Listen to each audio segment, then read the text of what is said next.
Good afternoon, everyone. Welcome to my Friday message, 5 minutes of news you can use. Let me begin with remarkable news. This week, the Blue Ridge Institute for Medical Research released its annual NIH funding rankings. Our School of Medicine is ranked third in the nation for federal medical research funding.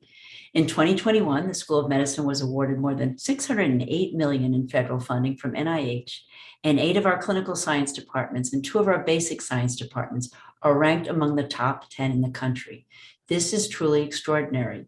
The amount of research funding awarded to Duke scientists by the NIH is a key measure of excellence across all of our missions.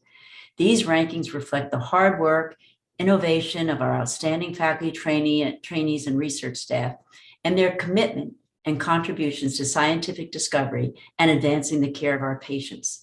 This is a team effort, and I thank all of you for your continued commitment. COVID news is encouraging this week as well. COVID cases and hospitalizations continue on a downward trajectory, although the numbers are still high, relatively speaking. Across North Carolina, cases and hospitalizations continue to trend down, and that is the case at Duke as well. Currently, there are about 246 patients in our health system with COVID, and at the end of January, there were over 300. On January 11th, the health system reported a 45% positivity rate, while the positivity rate now is 16%.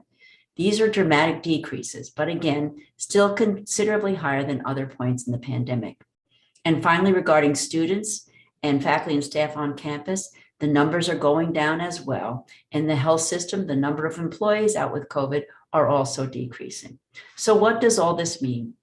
Media are reporting an easing of masking guidelines in different parts of the country. And the Biden administration this week predicted that in future masking mandates and other COVID guidelines will be driven locally and will likely loosen or tighten over time as circumstances are guided by local data. It's not quite the time for our guidelines and recommendations to change around masking in indoor gatherings because our numbers, while trending down, are still relatively high. Hospitalizations currently higher than the highest number of hospitalized patients during the Delta variant, for instance. Leadership will continue to monitor the data and advise accordingly. Unfortunately, vaccination rates are fairly flat and boosters are below where we would like them in North Carolina. And yet data increasingly support the efficacy of this strategy. In a study led by Duke PI David Montefiore and published January 26th in the New England Journal of Medicine, they examined the neutralization activity over time in vaccinated individuals testing vaccine recipient sera against what is considered the earlier wild type variant, D614G, and the Omicron variant. 7 months following vaccination, only 55% of participants had neutralizing antibodies against Omicron. However, 1 month after booster with the Moderna mRNA vaccine, antibody levels rose 20-fold more than after the first 2-dose series. And by 6 months, while the level had decreased 6.3-fold, neutralization antibodies were detected in all. Even though antibodies levels fell faster for Omicron than the earlier variant, the antibodies still provided strong neutralization activity against Omicron.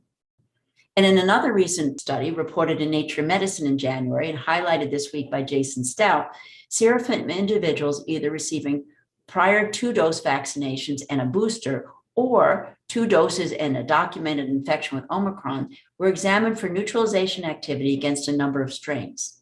The bottom line is 3 exposures to the spike protein over time, either through 2 vaccinations and a booster or 2 vaccinations and infection, induced strong neutralizing activity against all variants, including Omicron. However, infection alone or 2 doses of the vaccine without booster were not sufficient to provide high neutralizing titers against Omicron. So the science continues to evolve and will undoubtedly inform our future strategies.